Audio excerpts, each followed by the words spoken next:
Adam, thank you again for being a part of the show. I hope you're having a great afternoon. Oh, I am, Ryan. Good to be back with you. Hey, no doubt. And this is something that really grabbed our attention because there's a lot of excitement around the offensive side of the football in Tuscaloosa. And let's talk about sort of walk us through these projections and how you come up with the totals before we sort of get to the meat and the potatoes. What was the idea that you wanted to get across with the article?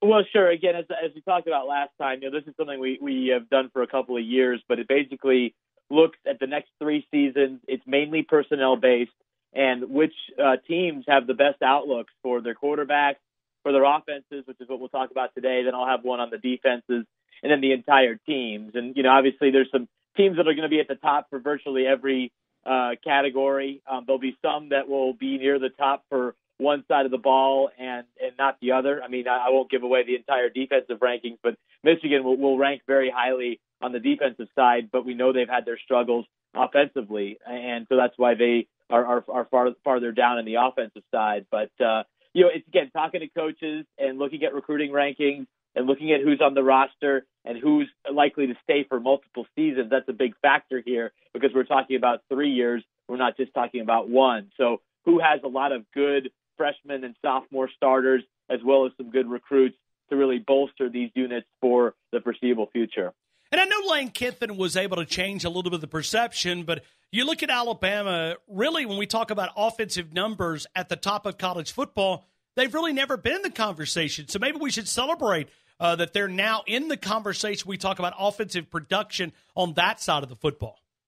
Absolutely. And it'll be interesting to see if it continues with another new set of coaches, but they have certainly changed their outlook, as is Georgia, which is my number one team here in just a year under Kirby Smart, because they have recruited and they've had some young people get on the field and perform at a high level, and those guys aren't going anywhere. So that's the really encouraging thing. If you look at the way Alabama entered the national title game, and it wasn't just Tua Tagovailoa. I'm going to get that right eventually, Ryan. But obviously, young running backs out there, young wide receivers out there, some offensive linemen that are going to be there for a while. And then you look at their recruiting; it's at a high level. So that's an offense that, despite this constant flux on the coaching staff, it seems like with the offensive coordinator position, should be in pretty good shape to succeed, not just at 18, but 19 and 20.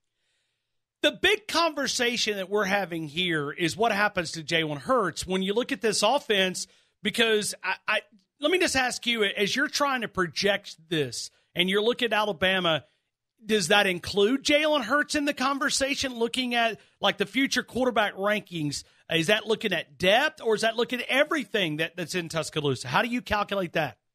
Right. Well, you have to look at who's on the roster right Sure. now and also account for who may not be on the roster in a few months. Now, right now, Alabama has 2 young quarterbacks who have talent and who are going to be there, at least according to their eligibility, multiple seasons. Now, that certainly could change depending on how the spring goes or how the fall camp goes. But right now, they have multiple options, as does Georgia, as does Clemson with their recruiting at quarterback. So I really try to look who's on the team. Try not to make too many guesses about who's going to be there as far as eligibility goes, but then also look at the recruiting and how have they stocked up in case so-and-so leaves or in case so-and-so moves to a different position. So right now, Jalen Hurts was certainly part of this ranking for the offense, just as he was for the quarterback position, because right now he's competing at a place where he's had a lot of success as the quarterback. Let me ask you, when you look at, obviously, Tua Tagovailoa, and you look at these wide receivers and you look at the freshmen that were making the impact in that championship game, as I said earlier, you begin to get excited. I know we've had a lot of conversations here locally that this could be a record-setting year if the offense clicks as we're trying to project. And I know we're 157 days away from Alabama-Louisville. Combined with the weaker schedule than what it was last year, this could be a fun year when we talk about offensive projections with so many weapons, as you said, youth weapons on Alabama's team. Yeah, I mean, and I don't want to be too much of a downer here, but the flip side of that is you essentially had one productive receiver last year, and he's gone. One guy that you could really rely on in the passing game, and that was Calvin Ridley. So, yes, there's talent. Yes, there's options. They have to develop those options. And the one thing that coaches would tell me in looking at Alabama is who's the next O.J. Howard. That was the guy that scared defensive coordinators to death when he was on the field because they couldn't match up with him. I know he didn't always get the ball as much as Alabama fans wanted, but obviously he hasn't been there for a year now. So who can be that playmaker at tight end? Who can be that matchup nightmare in the passing game, especially if it is indeed Tua as the quarterback going forward, given his ability to throw the ball? So a lot of teams have young, talented receivers. Not all of those guys can develop into productive players. And I think for Alabama, especially given how run-oriented they've been, they have to develop multiple reliable options in the passing game. And you look at Oklahoma, which is my number 3 team in this ranking, they always have 2, 3, 4, 5 guys they can throw the ball to. Clemson always has that with the way that they've recruited at the wide receiver and tight end positions. Alabama, at least recently, has only had 1 or 2, guys that you knew would put up some numbers as far as catching the ball. So that's where they have to grow the most. And as we talked about last time I was on, that's where the Josh Gaddis hire, I think, comes in so important for Alabama that they can really grow that position. Let me ask you, when you look at Alabama's future, and the article made us sort of think outside the box, and you look at 2020, if you were a betting guy, you think Nick Saban's still in Tuscaloosa in 2020, even though, 2020 sounds so far away, but really it's not. What I mean, you think about how time flies. We're already the end of March, but 2020, you think this guy is still coaching in Tuscaloosa? I think there's a great chance. I know you read the story that my colleague did.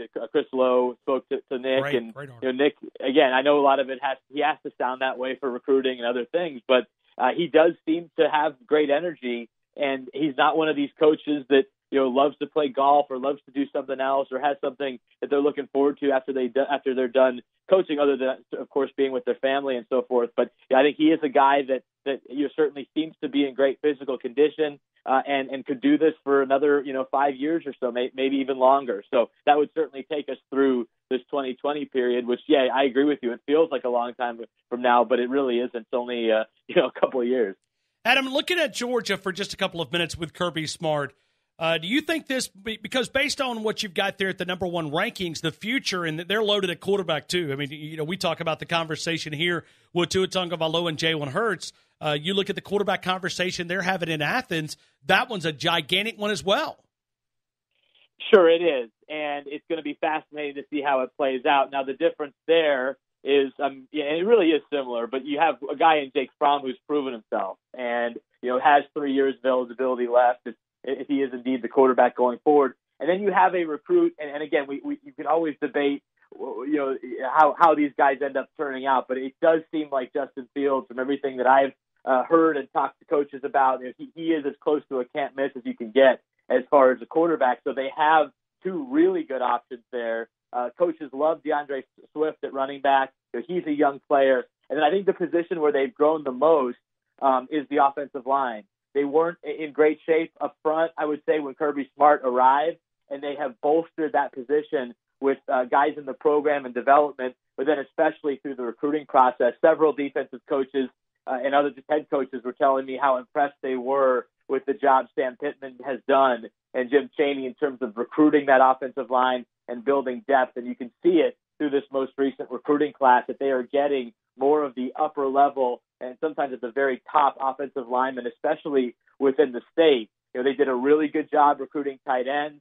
They have good depth there. Not the best depth at wide receiver, kind of like Alabama there, but I do like their overall outlook. Very tempted, Ryan, to put Clemson number 1 because they have been so deep at wide receiver. Coaches like ATN, the running back, but the offensive line, and maybe I'm just colored by the fact I saw them against Alabama in the Sugar Bowl, that group does concern me. I think that both Georgia and Alabama and Ohio State, Oklahoma, those teams have a better outlook along the offensive line than Clemson does. But as far as skill goes, I was extremely tempted to put them number 1 here.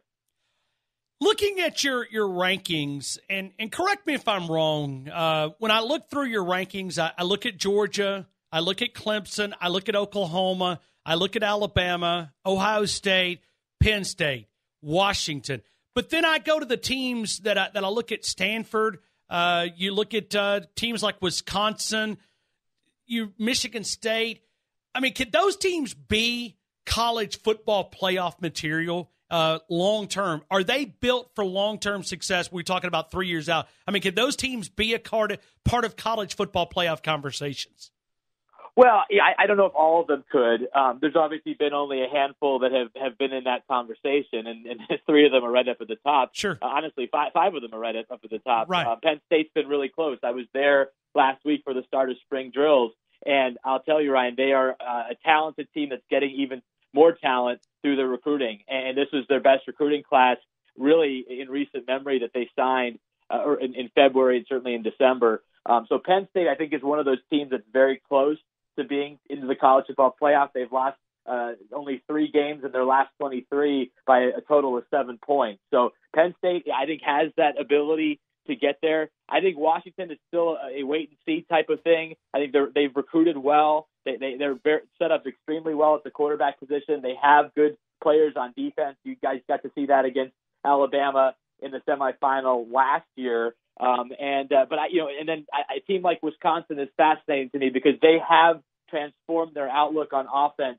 Not only are they running the ball well with Jonathan Taylor, who's just a sophomore coming off of a record-setting season, their offensive line is getting back to what it was under Brett Bielema when they were winning Big Ten championships, and they're starting to get some skill at receiver. That was a position that has been down for a very long time. Plus, they've been a top 5 defense almost every year. So, you see them against Ohio State in the Big Ten championship game, and there's still some talent gaps here and there. But I think Wisconsin's getting closer to closing those gaps, and they've obviously been very close to getting into the college football playoffs. I think it's possible. Michigan State did make it a few years ago, and they're set up pretty well on both sides of the ball. Well, and I think you look at it, we talk about parity so much, and I guess what your article listen, in Tuscaloosa, when you do a college football show, the way that we do 4 hours, 5 days a week, we spend 20 hours talking about the sport. We really don't cover a lot of other things.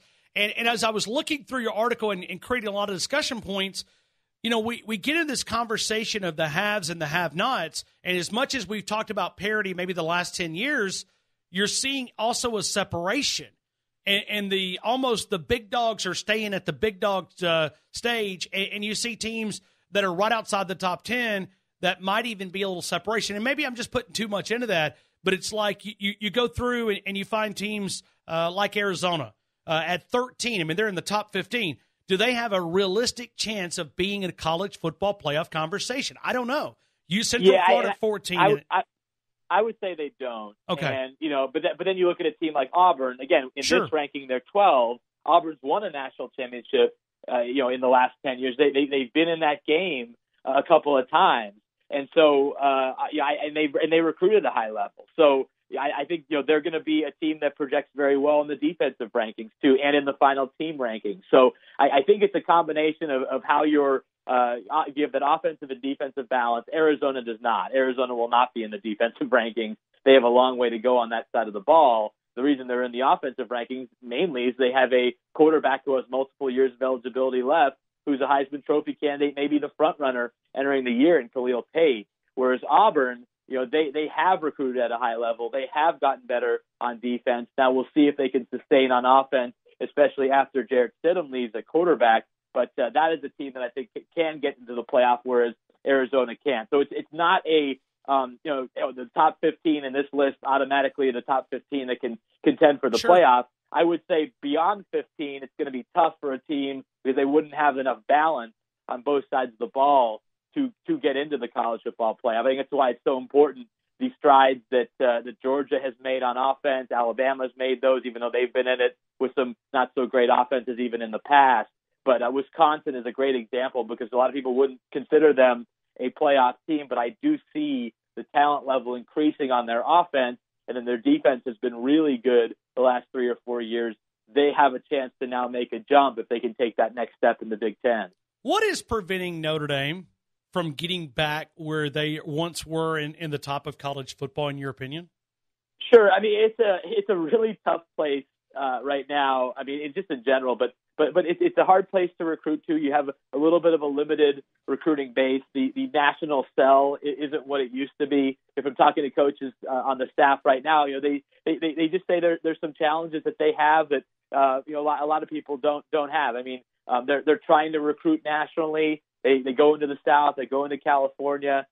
They've really had to rebuild this defense, and that's what Mike Elko, their coordinator last year, did such a good job improving that side of the ball. But it just seems like, well, now they have questions at quarterback, and they lost their top running back and their top receiver, and who's going to create production for them on offense this year. So it's just putting it all together. They weren't far away last year, but as the season wore on, especially down the stretch, you could see that Notre Dame was not a real college football playoff contender, just as Miami was not, the team that kind of embarrassed them down in South Florida. So I think this has a chance, because of the defense, Ryan, to be a very competitive Notre Dame team. It's just, can they get enough out of the quarterback position, because they were not happy with Brandon Wimbush at the end of last year. He was benched in their bowl game against LSU. They still found a way to win, but they need to be better at quarterback, and they need to find some weapons to surround him. But Notre Dame is building something special along their offensive line. They have 2 potential first-round draft picks this year in Quentin Nelson and Mike McGlinchey, and they have another a wave of guys ready to step in through their recruiting. So, it just isn't the Notre Dame that we grew up with necessarily, but it's also a program that I think is now on the rise again after that horrible season in 2016. Adam Rittenberg, when can we expect the next installment of this future rankings? Because we love them, man. We love the conversation points. Yeah, I appreciate it. Probably later on in April, and then the final one will be probably in May. So 2 more left to go, and shouldn't be too many surprises, at least for the final team rankings, but there should be a few surprises maybe in the defensive rankings, because there's some defenses that are off the charts, even though their offenses are kind of ordinary.